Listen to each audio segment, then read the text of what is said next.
Hello, my name is Hannah Tipping and I'm a PhD student studying nuclear materials as part of the Nuclear Energy Futures Centre for Doctoral Training, or the NEF-CDT. The 26th of April 2026 marks the 40th anniversary of the Chernobyl nuclear accident. Together, the CDT have interviewed a series of experts to look back on the accident and discuss the ramifications. First, we're going to hear from Charles Philpott, a nuclear engineering PhD student from the University of Cambridge, to learn more about the physics of nuclear fission and how the Chernobyl accident took place 40 years ago. Chernobyl. Everybody has heard of the accident. It is the world's most famous industrial accident. It has been the subject of movies, of TV shows, of books, of documentaries, and even some conspiracy theories. But despite the fact that everybody has heard of it, very few people understand what actually happened inside reactor number 4 on the morning of April 26, 1986, that caused it to violently explode. To understand this, we have to start with the physics, a tiny subatomic particle called a neutron. If this neutron collides with an atom of uranium-235, that collision can cause the uranium atom to split. If the uranium atom splits, it produces a tremendous amount of energy. This energy can be captured and then sent to the grid to power homes, hospitals and schools and everything else. And this collision, it also produces more neutrons, which go on to produce more fissions, which produce more neutrons, which produce more fissions. This chain reaction is how nuclear reactors work. So how is this chain reaction controlled? Well, reactor designers and operators can alter the properties of the reactor to increase the chance that this collision occurs, to positively affect the reactor, or they can decrease the chance that this collision occurs, negatively affecting the reactor. Controlling the reactor then just becomes a game of pluses and minuses, balancing each effect of each other. If you have too many negatives, your reactor does not turn on and you get no energy. Too many positives and you lose control. But if you keep it balanced, positives and negatives balanced together, you have the world's most energy-dense, efficient source of energy that can power the world. So, now we understand the physics, let's look at what happened inside the operation room. It's 11 p.m. on the night of the 25th, and Kiev Central Control has just given permission to Chernobyl Reactor 4 to lower power for a safety test. This test was meant to happen earlier on in the day. Unfortunately, Kiev Central Control didn't permit this. There were production quotas and targets to meet, you see. And the team that was trained to perform this test, well, they left to go home. Their shift was over, and the untrained, underexperienced night shift have come in. Unfortunately, the management of the plant also have targets and quotas to meet. They want to get this test done today, no rescheduling. So they press ahead, with the team not prepared for it. Now just past midnight, and the undertrained, underexperienced night shift crew have lowered the reactor power to the target of about 22%. However, they've done this far too quickly, and xenon has begun to build up in the reactor, choking reactivity. Power drops, it drops, it drops, it drops past 15.6%. The computer springs into action and begins withdrawing control rods, trying to bring power back up to the target. But some of those rods stick. The automatic sensor readings are giving strange readings. In an attempt to stabilize the reactor power, Toptonov, the chief operator, who is just 25 years old, attempts to remove more power from the reactor. This is one negative too many. With the xenon and with Toptonov's removal, the reactor chokes, it stalls and plummets to less than 1% power. Over the next 20 minutes, the operators attempted to bring power back by removing control rods. However, they can only bring it up to 6.25%, well below the target of 21.8. Despite this, they continue on with the test and begin increasing coolant flow. Unsurprisingly, this makes the reactor colder, and this means the coolant itself is colder. When water becomes colder, it gets denser. It compresses and compacts down. This means there's more water in the core. Water has a negative effect on the Chernobyl reactor, reducing reactivity. In an attempt to counteract this, they raise yet more control rods out of the reactor. It's now close to 1:30 in the morning, and unbeknownst to the operators, the reactor is in a dangerous state. The fuel is cold. As remember, the temperature of the fuel is primarily dependent upon the power, and thus is absorbing relatively few neutrons. The control rods are out of the reactor. The main contributors on the negative side of the balance are the cold coolant water and the xenon. And in this state, with the reactor underpowered, in this dangerous state, they begin the test. The test called for the turbine to be used to power the emergency backup coolant pumps until the emergency backup diesel generators could come online. However, because the turbine would be spinning down during this process, the backup coolant pumps would not be pumping at full power and the coolant temperature would rise. As the coolant temperature rises, the water becomes less dense and therefore has less of a negative effect on reactivity, increasing the power in the core. This power produces more neutrons. More neutrons lead to more heat. That more heat leads to the water turning to steam. Now, steam doesn't have the negative effects of water. It's much, much less dense. And this means the reactor gets hotter and hotter and hotter and producing more neutrons, which produce more fissions, which produce more steam, which produce more neutrons. And these neutrons are now burning through the xenon, which gets rid of those negatives even more. The reactor is now overwhelmingly in the positive side. Power is going up and up and up, and neutrons produce energy, producing steam, producing neutrons. The operators notice this. They see the power rising out of control. 36 seconds into the test, they do what they were trained to do. They press the AZ5 button, the button to cause all the control rods to lower into the reactor simultaneously. And this is what caused the disaster. And here we see the final fatal design flaw in Chernobyl. For you see, while the control rods were made of neutron-absorbing boron, they were tipped with graphite. As those tips entered the core, they increased moderation, and that increased reactivity even further. The pressure and the reactivity created by this caused the fuel channels to break. The control rods jammed in place with just those tips inserted. And the chain reaction, already out of control, just went. The steam pressure grew so high that it blew the lid off the reactor core itself. So, what were the circumstances behind the accident and how was this tragedy possible? We discussed these questions with Professor Mark Wendelin from Imperial College London and asked him whether another Chernobyl-type accident could happen today. I'm Professor Mark Wendelin. I'm a professor here at Imperial College London. I'm also the director of the EPSRC Centre for Doctoral Training in Nuclear Energy Futures.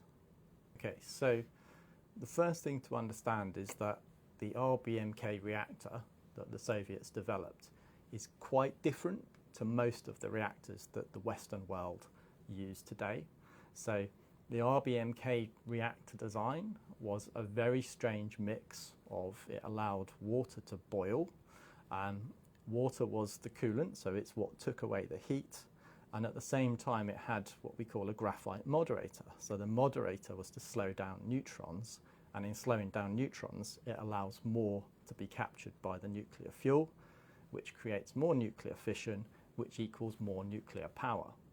So that's a reactor design you don't see anywhere else in the rest of the world. So most of the reactors we have, for example, a pressurized water reactor, which is the most common reactor in the world today, uses the coolant as the moderator. And this has like a very strong effect on the reactivity. So in the modern reactor, if the water heats up too much, it actually drives down the amount of fission, which is the exact opposite of what happened in the RBMK reactor, which was in part responsible for the accident. The other key, and this is absolutely critical, and it's not a modern design because back in 1979, there was an accident in the US known as the 3 Mile Island accident, and that was of a pressurized water reactor. But the key difference between that and the Chernobyl accident in 1986 was that there is this thing called a containment building. So the containment building is a very strong structure made of heavily reinforced concrete. It's usually more than a metre thick. It's designed to actually be resistant to something like an aircraft impacting it. And we've even seen in recent years with Zaporizhzhia, which is a pressurised water reactor design, shells have exploded close to the containment building, and it's able to withstand that, as well as seismic accidents. The RBMK didn't have that, and that was part of the Soviet culture. They believed that a containment building was a Western frivolity. Right? So a Western frivolity, had it had a containment building, the contents of the core, when they melted, would have been largely contained within that building and therefore not released to the wider world. Okay, so this is something I would actually reference the Japanese reactor accident of 2011, which was Fukushima. So the Fukushima design was, in essence, like a 1950s/60s kind of reactor design, right? And it's a bit like if you took the car industry. If you compared a 1960s car to a modern car, and you think about the safety features that have been changed in a modern car, you know, compared to a 1960s car, you might not have had seat belts in a 1960s car. You certainly wouldn't have had side impact bars or airbags. You know, all of these things have been added, and the same sort of technologies have evolved in the nuclear industry. So we have lots of things like redundancy, diversity, and things that we didn't have in those older designs are there. And more we have something known as passive safety. And passive safety means relying on physics, things that just happen naturally. So things like gravity that's always there, and you know, it's never going to go away, to act as some of those safety features. So to be specific, what are the key differences between an RBMK and a PWR? And what are the most important differences in how they're designed to respond when something like this happens? As I said, the main difference, I would say, is the way that in the RBMK design, it was a boiling water reactor. So the water comes up through the core and boils as it goes up past the fuel channels, which heat that water. And the water was just the coolant. And in the case of that, there were what we call graphite moderators, and graphite is better at slowing down neutrons than water is. And hence, as the water kind of boiled as you're going up through the reactor, it meant that that turns into a gaseous phase, which doesn't slow down neutrons as well. But then they will go into the graphite, and that does moderate them. So actually, the moderation went up with the amount of boiling. Most modern designs, like a PWR, is the exact reverse of that, where if you get boiling, because it's also the moderator, you get less slowing down of neutrons as the water boils. So that means that there's less being captured by the fuel, because the fuel likes the neutrons to be slow. So in that sense, as you get boiling, if you get heating up, too much boiling in the reactor, there's less fission, and less fission means less power. So actually you get this negative feedback effect, which as the temperature goes up, it drives the power back down. And that is a key fundamental difference between, say, a pressurized water reactor and an RBMK reactor design. In your opinion, how did the culture at the time affect the impact of the accident, and how it was portrayed in our media as well? So, firstly, I mean, most people know that the Western media weren't alerted to the Chernobyl reaccident, and actually the first time it hit the news was when the cloud of radioactive particles hit a plant in Sweden, and it set off the alarms in that plant. So the Soviets didn't release anything until they were forced to. And this was part of the Soviet culture at the time, which was largely clouded in secrecy. So even the reactor design, so in the modern world, you would want reactor designers and reactor operators to work together. Well, the Kurchatov Institute, where they designed the RBMKs, it was in Moscow. Ukraine is a long way from Moscow, so they were very far removed, the operators, from the designers. And not only that, but the design itself was a state secret. And this is not the way that you should do nuclear safety. So that Soviet culture impacted, the operators actually didn't understand many of the design features of their reactor. And so the experiment they were doing, which was actually a safety experiment, was in part badly flawed because they didn't understand the flaws within their own reactor because it was kept from them. So that's one aspect of the Soviet culture. The other would be very much their work ethic. They always wanted to prove that they were working better, more efficiently and harder than the Western world, who were considered their rivals at the time. As it turns out, the accident on April 26th was taking place just a few days before a national celebration, which takes place on May the 1st, which is known as Labor Day. And there are a lot of targets set by the different bureaus within the Soviet Union to meet these kind of outputs. And so the accident happened in the middle of the night because the experiment, which was supposed to take place during the day, was actually postponed so that they could keep the output from the electricity of the reactor feeding the factories so that they could all meet their targets. And that's sort of that Soviet imperative of production over safety, again, is something that, you know, is not really compatible with what we would consider nuclear safety culture to be. At the time of Chernobyl disaster, I lived with my family in Kiev. I was a second-year student of Kiev Polytechnical Institute. The initial reaction to this event was complete lack of information. So first week, nothing really happened.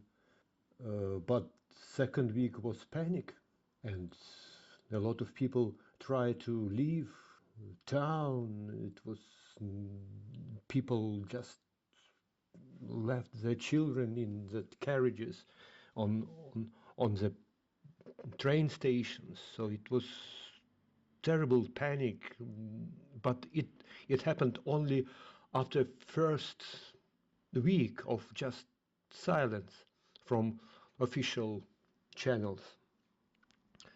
And so first days, at the second day, we had returned with father from Dutch. It's like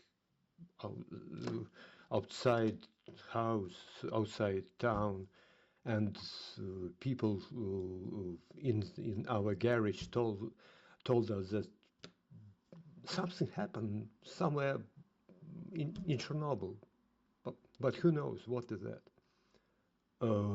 I had planned my tourist trip with my friends, and so someone we get hint at the fourth day after that better not to go in the north direction. We planned to go by canoe there, but so we decided to go on the river that was on the north side from Kiev. So it was complete mistake by the Communist Party that tried to block every possible information. They think that if they will not tell us anything, there will be no consequences. What I know that only after about 1 week in the central news broadcast program at 9 p.m. there was just said that something happened on that Chernobyl, but everything is fine, don't worry. And I know that nothing was said in the newspaper. Who are that affected communities? I think it just mostly people who left their homes. They were evacuated from that 30-kilometer zone and must move to another locations to another houses that were built for them, or that was main affected people. But people, of course, some lost their relatives, some were health problems, had many health problems after that, and still no one can check and say that health problems are coming from nuclear influence. It was so mixed that no one in the hospital can tell you that you are influenced by Chernobyl catastrophe, but not by some other factors. That's the problem. So it was mostly political change. Communist Party pushed people to make that demonstrations on Krещатик on the 1st of May, and then followed by some cycling event. It was a completely wrong decision. At that time, there was strong gossips and hints that better not to go outside. Still, there were recommendations just to keep your windows closed, and that's it. No word was in central newspapers. That was terrible. Chernobyl event, of course, it had very big influence on the life of every Ukrainian, because the lives of people were changed. I'm not saying about that heroes, about that firefighters and soldiers, that of course that they were people who gave their lives for other people. At the same time, many people had not known, they didn't know what to do, how to do. And so Chernobyl, for example, on my family, my father had cancer, and I think that every family was in some way touched by this catastrophe. And my father and mother and my brother, they went to Georgia and spent some time with their friends. I stayed in Kiev. I had exams session. Ukrainian culture, Ukrainian heritage that was shown in the current conflict with Russia, that helped us to concentrate and respond to this catastrophe.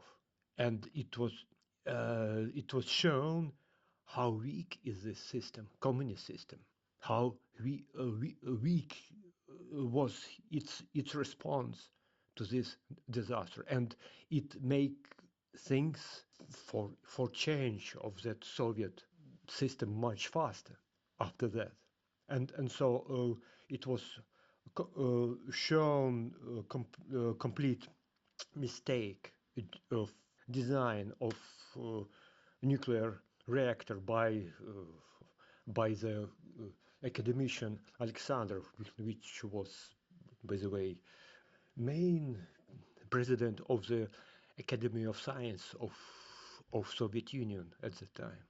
The reactor was designed by him, and he was removed.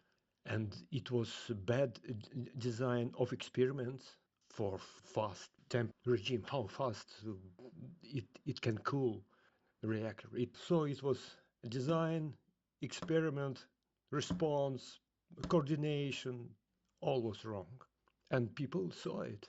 And people then in 1989, there was mass movement against Communist Party, and then in 1991 it was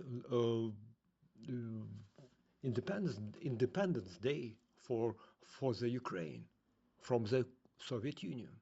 That was also important. So culture really does not change. Still, we show how strong we are. I think that in Ukraine there were never such strong opposition to nuclear power. Currently, we are dependent. We are highly dependent on nuclear power in this war with Russia.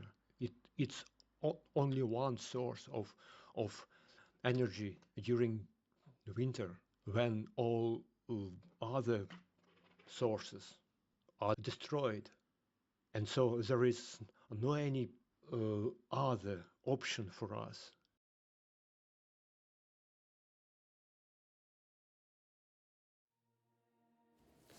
Now we understand how the accident happened, it's really important to determine the health impacts that were a result of this.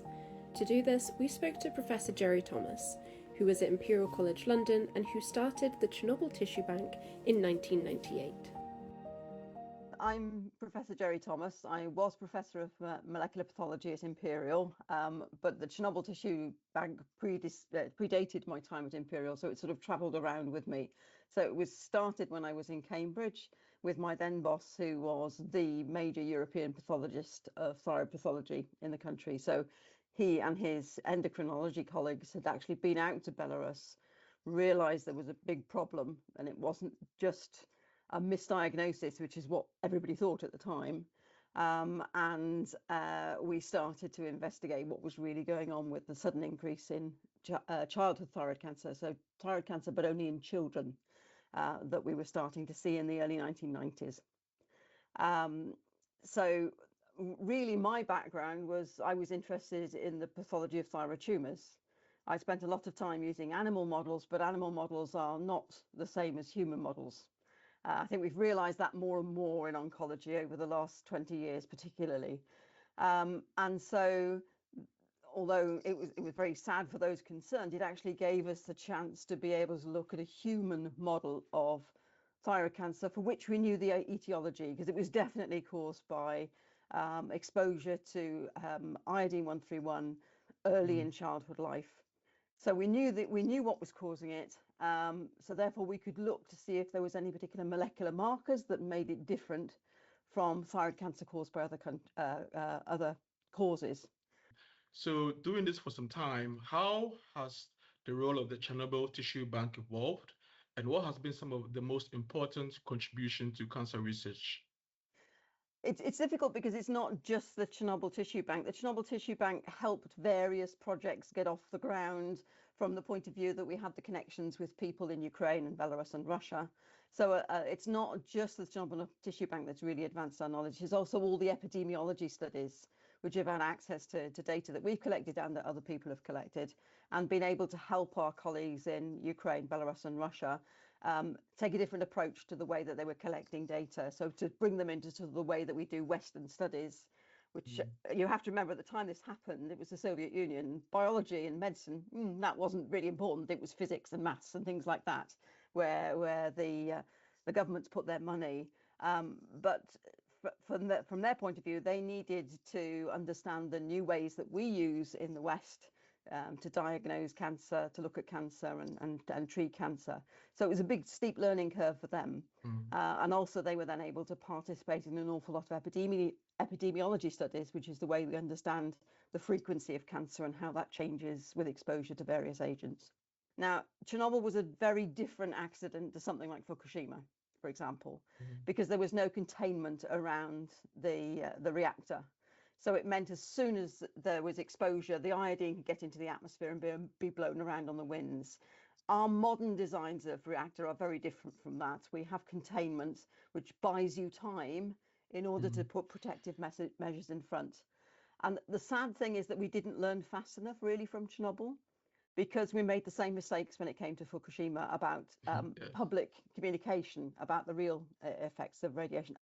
People were very scared. The media headlines were very, very, very writ large and terrifying for the public. And actually what the Japanese were saying was absolutely right. They had learned from Chernobyl. Stay inside, keep your windows, doors shut, don't hang your washing outside, because everybody in Japan hangs their washing outside. Because obviously when you bring that in, if there's any contamination in the air, you're going to be bringing contamination in with it. And the Japanese have a very different diet, so they don't drink lots of milk and things like that. And in fact, their cows were in barns, not eating grass in a pasture, because it was a different time of year as well. In Japan, it was very cold. Ukraine and Belarus. It was very warm at that time. And the Japanese, when they do drink milk, their milk goes off to a creamery and comes back for sale later. And it's about a week. So because the half-life of radioiodine is 131 is so short, 7 days, within a week you've actually lost half the radioactivity. So by the time people would be drinking that milk, it would be half as radioactive as it would have been if they'd been taking it from a backyard cow or something. And we know from what happened at Fukushima, the worst thing you can do is hurry evacuation. There were cases where old people mainly, were put on, or people who were ill, put on buses without adequate medical support and hurriedly evacuated. Now, there are other reasons why that might have been as well, not just the radiation, because there was an earthquake and a tsunami at the same time. So you can't equate necessarily the two accidents from the point of view of what was going on around them. But even so, they showed that if they did evacuations properly with the right medical help, etc., people did not die on the buses leaving. I think probably the biggest misconception is the amount of dose of radiation you get. So the general public was not exposed to huge amounts of radiation. Sure, those people who were actually in the power plant clearing up in the early aftermath, yes, they were exposed to high doses. But even then, the effects weren't quite as bad as we were expecting to. Some of them got acute radiation syndrome, but actually, unbelievably, one of the reasons quite a few of them survived is probably they were able to have the first-in-man studies done using something that we now use all the time when we use radiation to treat cancer patients, which supports the bone marrow. And that just happened to be that there was a very skilled hematologist called Robert Gale, who was working on something with the Swiss to support the bone marrow after radiotherapy, and they were able to take it from the primate to first-in-man trials to be able to help the people who got acute radiation syndrome. The other misconception that I think is a major problem as well is that people think that if you are irradiated, then that will affect your children. And we saw that in the famous HBO story that was put out about Chernobyl. It's absolutely impossible that the liquidator's wife was exposed to significant levels that would affect her child. You have to be exposed to very, very high levels, and it has to be in certain phases of pregnancy. And again, that's another misconception. But if you want to scare people, you tell them that this stuff you can't smell and you can't feel and all the rest of it. So you can't tell when it's being done to you. It's also going to affect future generations. You've got all the major fear buttons being pressed there. So you can see why people are scared. But what Chernobyl taught us is that the low doses that the general public were exposed to actually have had very little effect. And the only effect that we have seen from the radiation itself, there are other effects caused by our fear of radiation, but from the radiation itself has been this increase in thyroid cancer in those who were very young at exposure. And we're talking at under 10 mainly at exposure. Now, if you've been able to stop them drinking radioactive iodine in milk and things like that, you probably would have got most of that increase right down. But it wasn't a society where that was an easy thing to do. So this is it's just one of those things that happened in an area where people kept their cow in the back garden and they drank the milk from that. And if you need the milk for your children, you're going to do that, aren't you? So there are lots of issues that make Chernobyl not a good model for what might happen if there was another accident elsewhere. Whilst the effects of iodine 131 concentrate in the thyroid, cesium doesn't concentrate in a specific organ, meaning the individual tissue dose is very low. We asked Jerry Thomas to expand on this topic. The smaller the dose, the less you're going to see an effect. And in fact, that effect is actually dwarfed out by the other things that cause cancer in a cigarette smoking, drinking, lifestyle, you name it. Everything is worse than radiation at low dose. If you look at bone marrow recovery, you're looking at a very high dose cohort, which is actually a very small cohort. Only 134 people got acute radiation syndrome. So you're actually looking at a very small number of people who were exposed at 1 sievert and above, which is your sort of level that you'd be looking at. there have been studies that have been carried on to that, but obviously you've got a cohort that was adults, 30s, 40s probably at the time of exposure. So many of those have actually died of other causes. They tend to drink a lot out there, they smoke a lot out there, so there's an awful lot of other things that you have associated with those that. I will say that of the 134 people who were exposed, 14 of them subsequently, within I think it was something like 7 years, had children, and they were all absolutely fine. And there has been a study recent, I think it was a couple of years ago now, the Americans produced a study where they looked at blood taken from people who had been exposed to high levels during the reconstruction of the Chernobyl area, so from mothers and fathers and from children born subsequently to those people, and they could not find anything in the blood of the children. The most important take-home message is do not panic. Do not spread false information. Do not lie to the public. Tell them the truth. Explain. Let them make up their own minds. But I think the worst thing you can do is panic. So I think the key thing is measured advice that's simple to follow, and stop worrying about it. And if you look what has happened, we've had Chernobyl and we've had Fukushima. We've learned lessons from both of those. Our designs of our reactors are very different in this country. So, why are we worrying about something that actually has the potential to solve an awful lot of our climate change issues and make us more energy independent? And I think that narrative is now having much more powerful effect than the fear stories about Chernobyl has. We have to get over that the science is there to help us. But if we allow myths to take over, then we're in a hell of a mess in this world. We really are. You should never forget that the reason that we can cure an awful lot more cancer now and even diagnose a lot more cancer now is because of things that we have learnt by using nuclear technology. If we didn't have the radioactive tracers and things that we use to diagnose people, we wouldn't be diagnosing so early and giving patients a better chance. Still the best treatment for most cancers is some form of radiotherapy. Without the radioactive isotopes that are made in nuclear reactors, we can't treat patients. To find out more about the Chernobyl power plant and about the wider exclusion zone, we've come to the University of Bristol to speak to 3 academics who have visited the site themselves. We've spoken to Professor Tom Scott, Dr. David Megson-Smith and Dr. Yannick Verbeelen. Here is what they had to say. I'm Professor Tom Scott. I'm a Professor of Nuclear Materials and Devices at the University of Bristol. Okay, so as part of your role, you visited Chernobyl before. How many times have you been there now? So I think I've been there 5 times, which is a reasonable amount.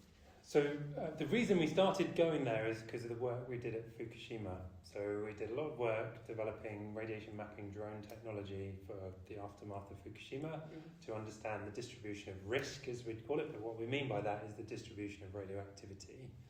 And then that also led us on to analysing some of the samples we'd collect in different locations which had different radiological characteristics, and then we would do nuclear forensics analysis on them. What that allowed us to do for Fukushima was to better understand exactly what happened in those reactors when they had those explosions, what the material was like. And so all of that work, which a lot of it was published, that got us an open invitation from Chernobyl to come and start doing work there. Our first work was in the exclusion zone, so not at the power plant. And that kind of just proved to them that we were competent in what we were doing, that we were able to deploy robots without issues. And then that then opened the onwards door, which was to go and do work in the nuclear power plant and some of the other highly active facilities that are nearby. And so from your experience each time, what's it been like visiting Chernobyl? And I know you went after the wildfires as well, so how did you see the environment and the exclusion zone change in between these visits? So the exclusion zone is an interesting place. And what I mean by that, or the analogy I usually use, it's like being in a zombie movie, but without the zombies.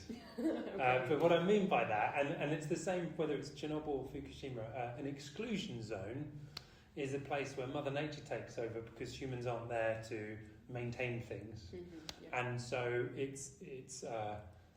it gives you a glimpse into if the world for humans ended today, what the world would start to look like quite quickly within decades. Yeah. Is what the Chernobyl exclusion zone gives you a representation of. So there are villages which were abandoned, where now some of those structures have physically fallen down, or they have trees growing up through the kitchen roof, kind of things. And so you get this really unique sort of view. It's also the fact that the exclusion zone is used as an animal sanctuary or a wildlife sanctuary. So there are examples where they've taken endangered species of horses and from elsewhere in Ukraine, and they've populated them into the exclusion zone, where they're not predated, they're not hunted, and their population's done really, really well, despite the fact that they're in somewhere that in places is really radioactive. So as part of the response to the wildfires in 2020, what was your role and what was the risk posed by the wildfires? Why was there concern around that? Yeah, so I'm an academic that is periodically involved with the government. There's a grouping called the Science Advisory Group for Emergencies. And I have participated as an advisor when there's been something nuclear that's untoward and concerns the government. Now, when you have the Chernobyl exclusion zone, and specifically when you have the Red Forest, which is the area of land immediately to the west of the power plant, which got a significant amount of the fallout, the fuel inventory fallout, it's one of the most radioactively contaminated land areas in the world by a long way. And it has trees growing on it. It's forested. Yeah. And those trees, as a function of trees having root systems which go down into the ground, and those root systems are in and amongst the buried nuclear material, they are taking up through their root systems cesium, for example, strontium, things which will dissolve into groundwater and then be taken up as nutrient, if you like, by the trees. So one of the strangest things about the Chernobyl exclusion zone is that in the Red Forest area, the trees are very measurably radioactive. Okay. Right. So if you have a wildfire anywhere else, pretty much, that's a problem because you have a wildfire and you don't want it spreading and burning people's houses, and you don't want people being trapped. Yeah. Right. If you have a wildfire in the Chernobyl exclusion zone, the immediate sort of risk to people and to buildings isn't there. Yeah. But the problem is that if you set fire to a radioactive tree, what is the radioactive release? Yeah. So when the wildfires happened, I was involved with what's called a joint agency modelling exercise, which makes very big use of the computing power of the Met Office down in Exeter, where we tried to model very quickly the dispersion of radioactive material that could happen from the wildfire. And that was really interesting because the models that we use are for point source emissions of material. And a wildfire is an area source, or it's a line source of emission, potentially. So the model had to be really quickly altered. And we used the data that we had from doing UAV radiation mapping of about 22 square kilometres of the Red Forest and surrounding area to provide us with a source term estimation of activity per unit area for the different areas that the wildfire was moving towards. And what that allowed us to do is to create a sort of likely case and a worst case scenario for aerial release of radioactivity. And based on that, there was a decision as to whether we needed to potentially evacuate the embassy in Kyiv or do anything else. And of course, that modelling that we were doing was also being shared with the Ukrainian government, and we were also sharing some of our input data, things like the radiation mapping, with the Langley Disaster Modelling Centre, which is in the United States as well. So, and in that way, we could compare models between two different countries really, really quickly. Thankfully, it rained before the wildfires got to the Red Forest area, so we didn't have a big release of radiation, and that was good because actually there was no science to tell us out of how much radioactivity you have in a tree. If you set fire to that tree, how much of that radiation is released? Yeah. So we were very conservative in at the time modelling for a 90% of the material being released, and that's because there just wasn't enough data to tell us how much could be released. So if there was another wildfire in the near future, do you think the response would be better? Do you think that it would be more efficient? So we've had practice of doing this once, and actually we have a PhD student at the University of Bristol that's specifically looking at the radiological release from trees. There's two types of tree. There's silver birch and there's a certain type of fir tree that are in the red forest. And we have samples from Chernobyl of those trees. And what we're doing is surrogate experiments where we use non-radioactive cesium or strontium, and we measure the release of that, and then we can calculate that back to what the radiological release would be if that was a radioisotope. So we're working on a better release fraction understanding, which means we'd have a better response. But at the same time, because of the Russian invasion of Ukraine, because of the limited resources, because there are landmines scattered around the exclusion zone, it's been more challenging for the Ukrainians to maintain the fire breaks between different parts of the exclusion zone. So it's likely if there was a forest fire, that fire would propagate much more effectively than when it happened before, where they had well-maintained fire breaks. And the point of a fire break is to provide a gap of clean land where there's no vegetation, over which the fire finds it very, very difficult to jump. Right. So how has Chernobyl and the exclusion zone changed in the last 40 years? So it's the 40th anniversary. And how do you think that it's going to change in the next 40 years, so by 2066? Yeah, so I think you would say the overall exclusion zone not to change too much, other than Mother Nature's taken over more. What you can say is quite a lot of work has been done at the Chernobyl site, and also with some of the surrounding infrastructure, such that wastes which are not inside the sarcophagus are better managed, better packaged, better handled. And you have to give massive credit for the design, build and implementation of the new safe confinement. So that's probably the biggest, most notable thing that's changed. It's the biggest ever moving engineered structure built by human beings, and to see it is humongous. I think you could pretty much stand the Statue of Liberty inside and she'd only just touch the roof. Wow. Right. That's how big it is. And the point of that is it had to envelop the sarcophagus structure because they were worried the sarcophagus structure would fall down and result in a major radiation release. One of the areas that I think I would expect to continue in terms of development is they were starting to turn the exclusion zone, especially around the power plant, into an industrial complex.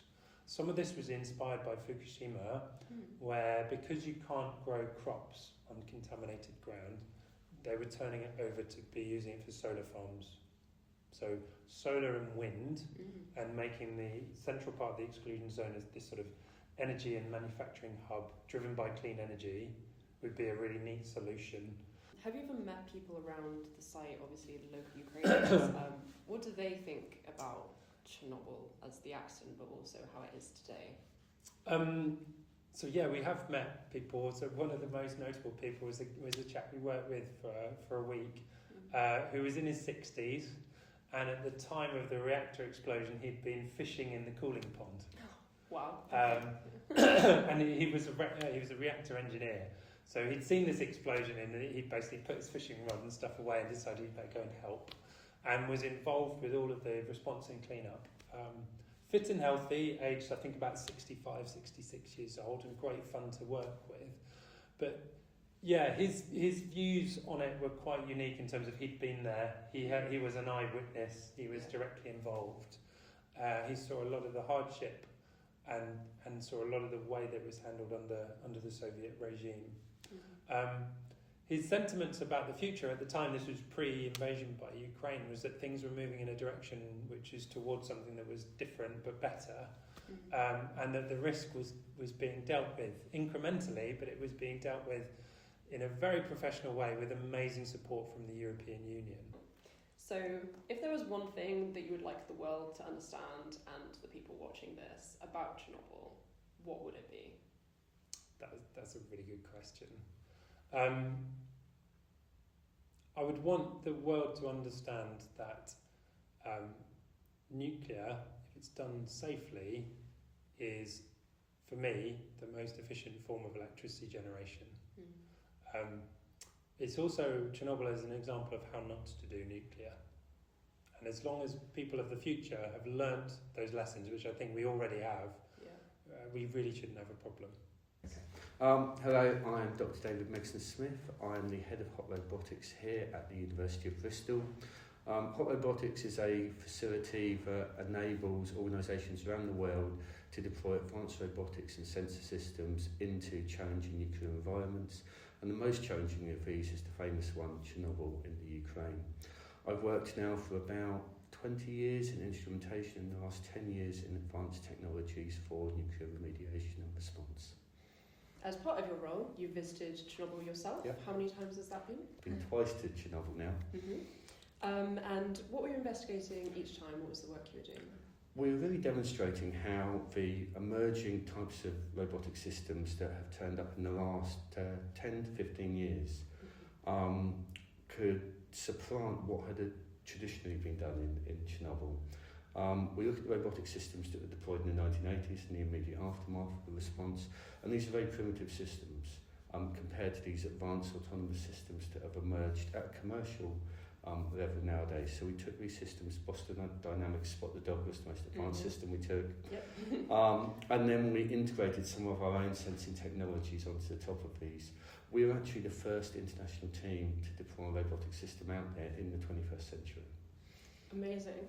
So from your experience and when you've been there, what was it like to visit Chernobyl? Because I know you also went after the wildfires in 2020 as well. Yes. The biggest takeaway about Chernobyl is how big it is. Everyone thinks it's a power plant with a town next to it that was a victim of this awful accident, and in fact it's a vast area. It's the size of a large county in the UK.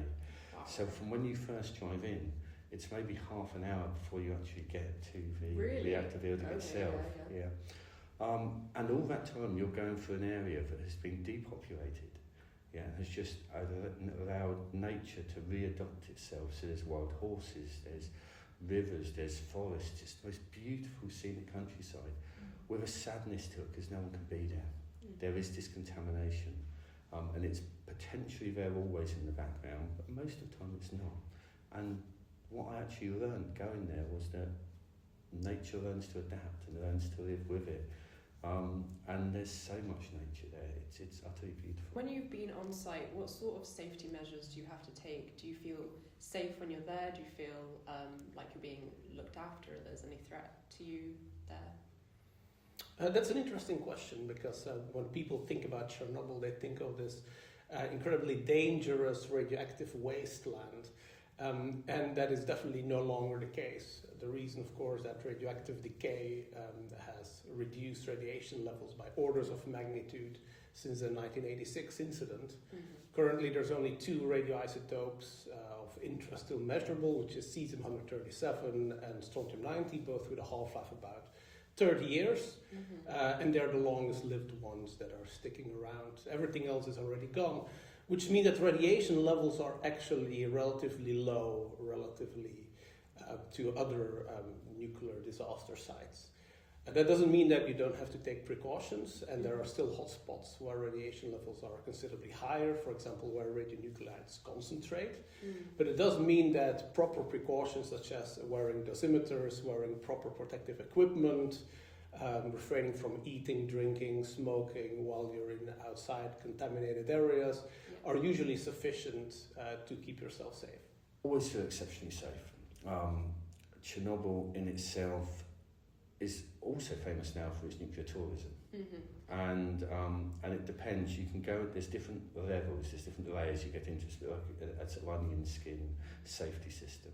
So the main exclusion zone itself, you enter, this is the county size sort of area. When you enter there, you go through a portal monitor that checks for your hands and feet for radiation. There's a full body scan on you. And you do that when you come out again.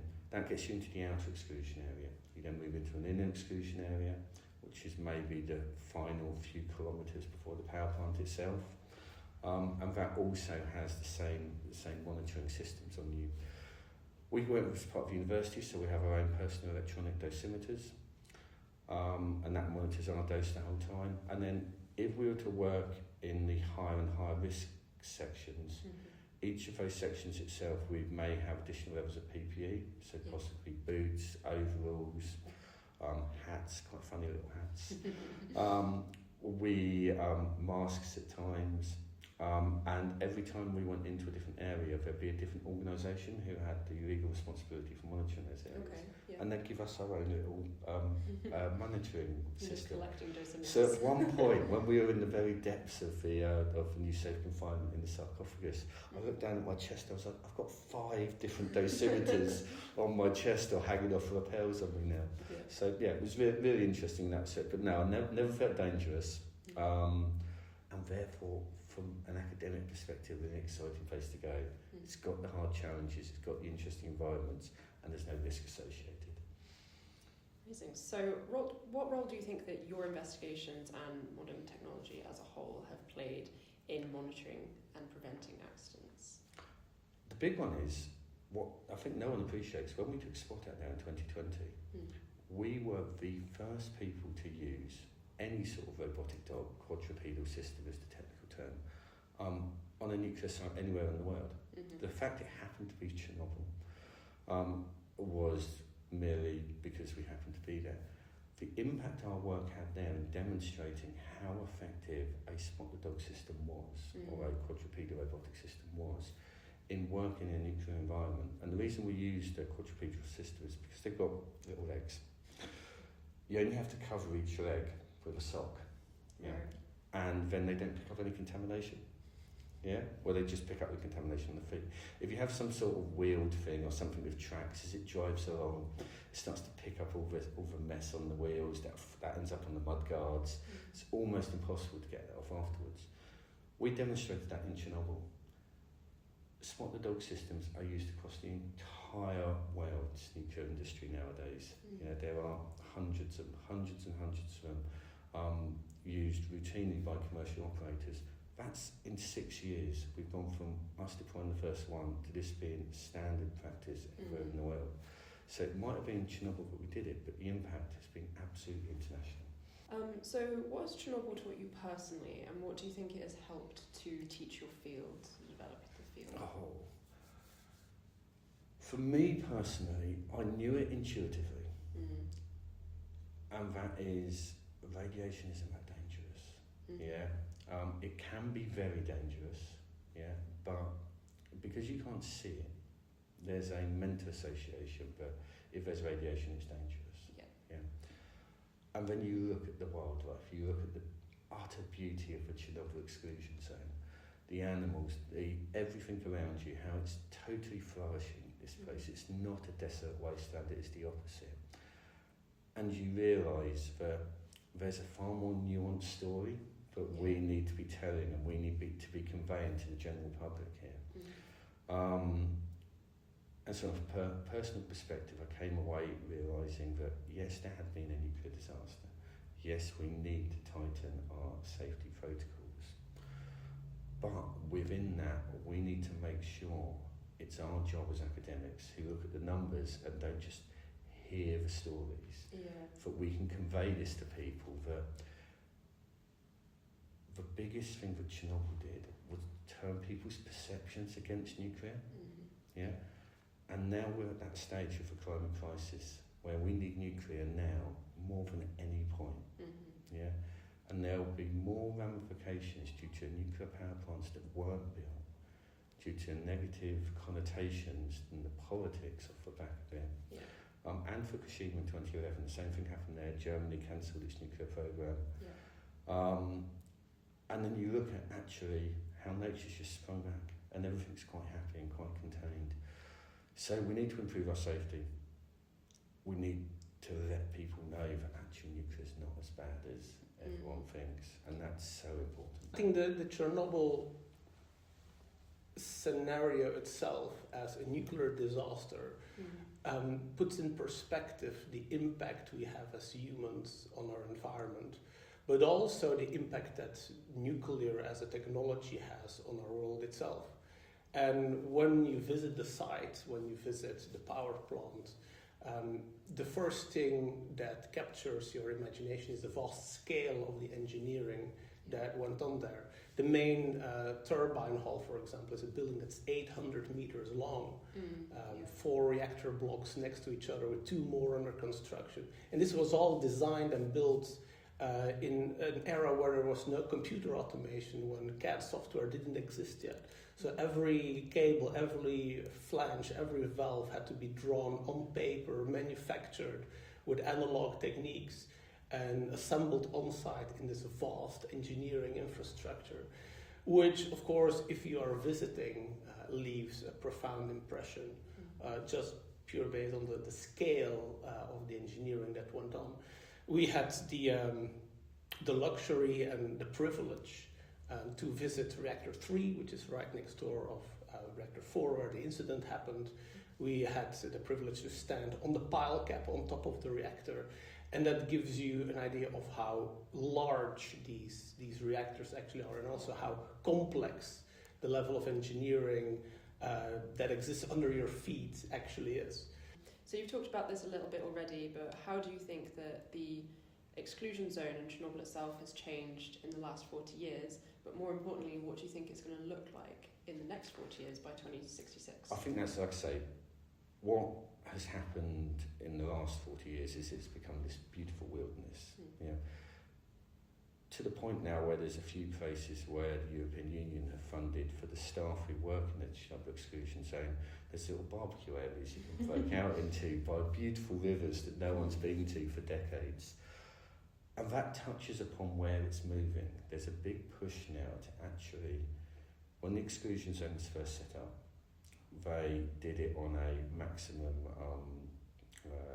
risk sort of basis, where they said if there's the potential for being any radiation anywhere, just the prospect, we're going to say it's a no-go area, which is why the exclusion zone ended up being so big.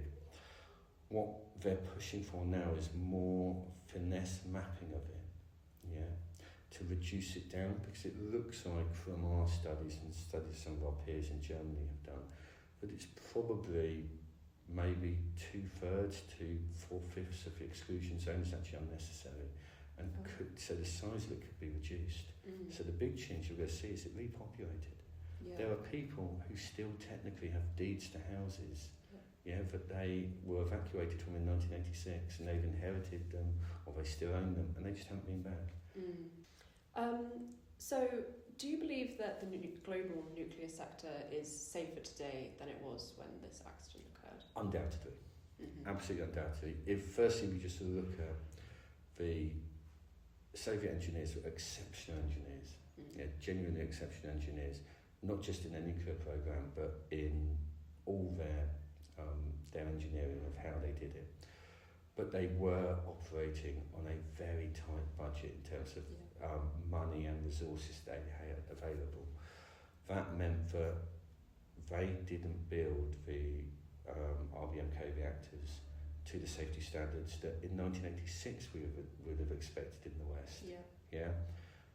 And that fundamentally resulted in there was no containment building. Had there been that, with the size of that, disaster would not nearly have been what it is today. But off that, we've learned an awful lot about reactor design. Do you think that the global nuclear sector is safer today than in 1986? Whether the global nuclear sector is safer than in 1986, of course, a matter of perspective. Because, as you know, technology has progressed. We have made massive leaps forward in material science. Our understanding of nuclear reactions has progressed. We have new ways of instrumenting industrial facilities that did not exist 40 years ago. So in some ways there has progress been made. And we already see that there has been progress in design of reactors that are intrinsically safer than previous generations as well. If you think about the BN800 project, for example, the world's first commercial fast neutron spectrum sodium-cooled reactor, went critical in 2016. There was a massive leap forward. We removed water from a nuclear reactor core. Water is usually the main source of problems. We've seen it in 3 Mile Island, we've seen it in Chernobyl, we've seen it in Fukushima. Water does not belong in the reactor core, and there have been actual progress made in removing that as a contributing factor. We've now seen development of the BN 1200M project, a large-scale reactor that's also sodium-cooled fast reactor closing the fuel cycle, to real Gen 4 reactors. The OD 300 project, for example, a lead-cooled fast reactor with on-site power processing closing the fuel cycle. That is a reactor with complete passive safety features, doesn't require any active cooling in the case of an emergency. That is, of course, that's the future. That doesn't mean that the reactor technology that existed in 1986 was necessarily flawed.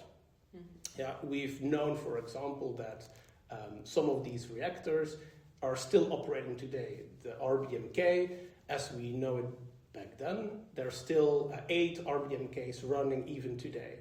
That's the same type of reactor that exploded in Chernobyl. The reason that it went wrong is not because there is a flaw in the reactor design itself. It's mostly human error pushing a reactor outside its engineering design boundaries. That's why it explodes. It's not because there is an intrinsic problem with this reactor. And like I said, its twin reactor 3 still kept running and has been shut down in 1999 as the last reactor in the Chernobyl power plant. And it's an exact copy of reactor 4 that went up. So, mentioning that there are other RBMKs with the same design as Chernobyl, how can you reassure people that these are still safe to live near? That's a very interesting question, and we have to appreciate that after the incident in 1986, some design reviews have taken place, and some of the existing RBMKs have been upgraded, and they have received some improvements in the control technologies, for example, that make an incident that happened in Chernobyl very unlikely today. And we also have to appreciate that the reactor design of an RBMK is not intrinsically a bad design. People say, well, it's a reactor that has a positive void coefficient. But so does a CANDU reactor also have a positive void coefficient. So running pressurized water channels through a reactor core is not necessarily a bad concept. What role do you believe that nuclear power should have today? That's a very philosophical question indeed. And I think the greatest mistake we can make as a society, as humans, is to not fully use the power of nuclear engineering to our advantage. But the potential is enormous. If you manage to roll out nuclear power generation on a very large scale, you can desalinate seawater on a very large scale. And again, this has already been demonstrated with the BN 350 40 years ago in Aktine, current-day Kazakhstan. You can synthesize fertilizer, you can synthesize chemicals, you can produce hydrogen as a fuel storage. You can recycle plastics. You can drive industrial processes with steam. So the big mistake we can make is to be scared of these disasters and give up on nuclear altogether, because that's going to be the major risk to our society. It's the fear of doing something wrong. What is one thing that you really hope that everyone learns about Chernobyl? What's one thing you wish everyone understood? It was no one's fault. Yeah. Take the politics out of it, take the blaming out of it, take the finger pointing out of it.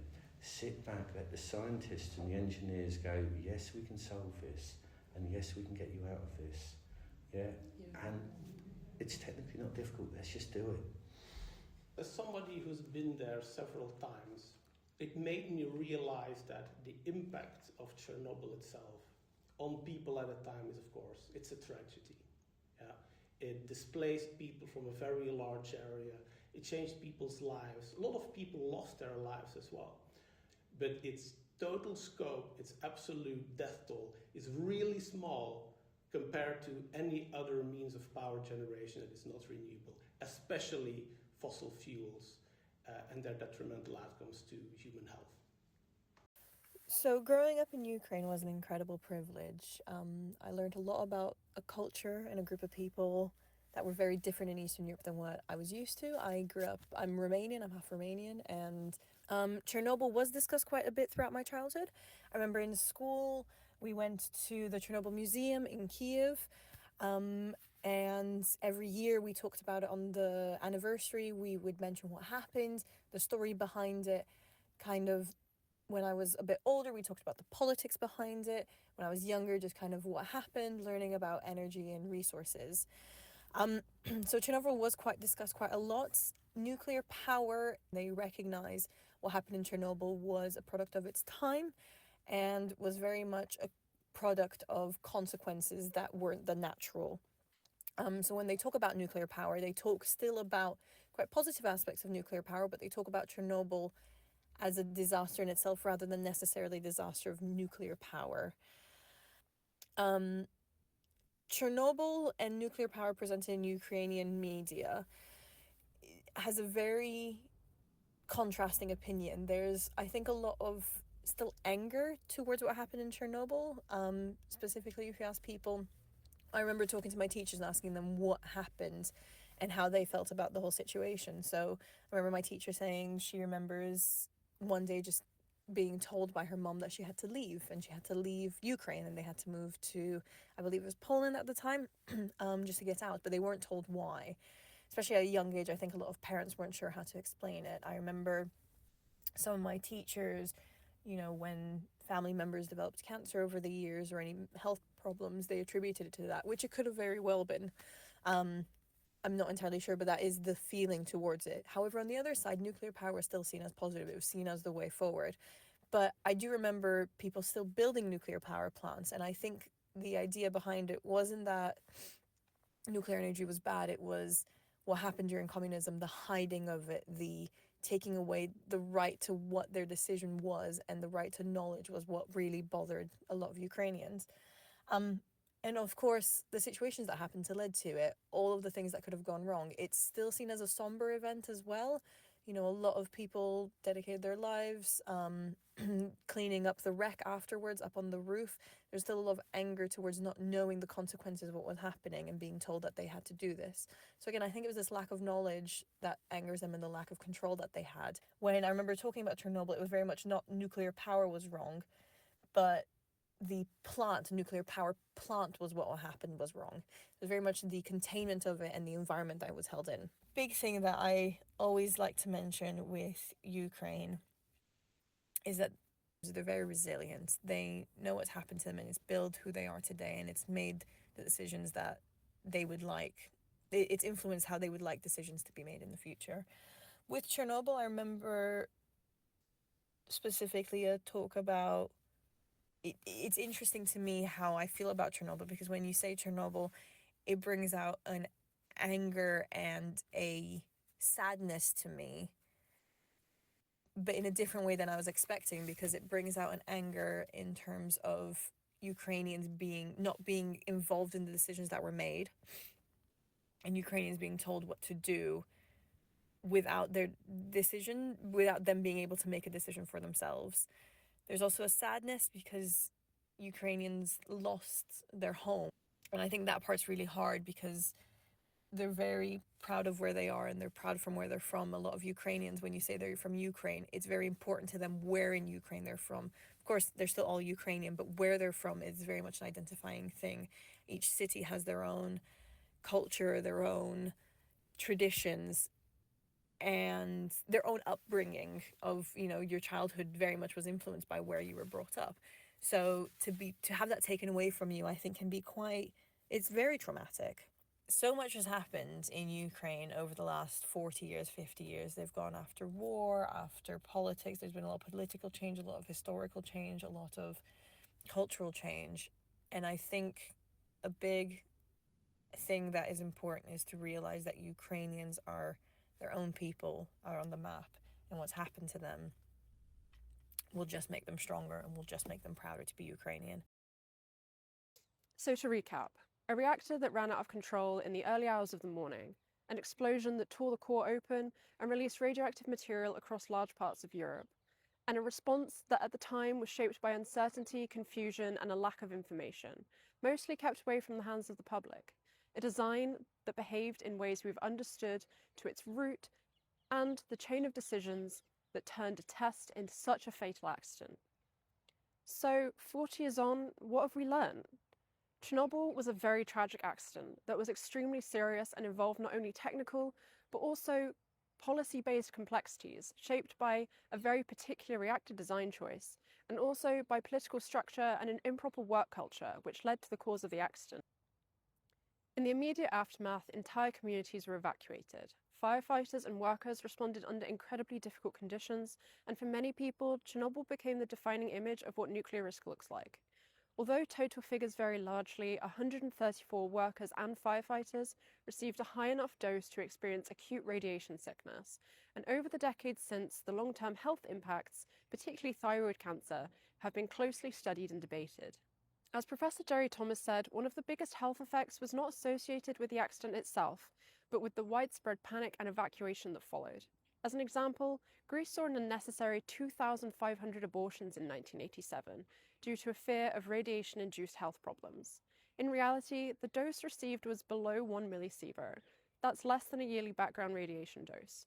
The health impact of the typical radiation dose at Chernobyl was also a less significant contributor to death compared to smoking, drinking, and lifestyle choices. Partly because of what happened at Chernobyl and partly because of how we understand radiation and risk, nuclear energy is often feared. The technology itself, however, and the safety culture surrounding it has changed since Chernobyl. The reactor at Chernobyl behaved in a way that modern reactors are specifically designed to avoid, with systems that naturally reduce the reaction if temperatures rise. Today, nuclear power provides around 10% of the world's electricity in a clean, low-carbon source, offering a reliable source of energy that doesn't depend on the weather.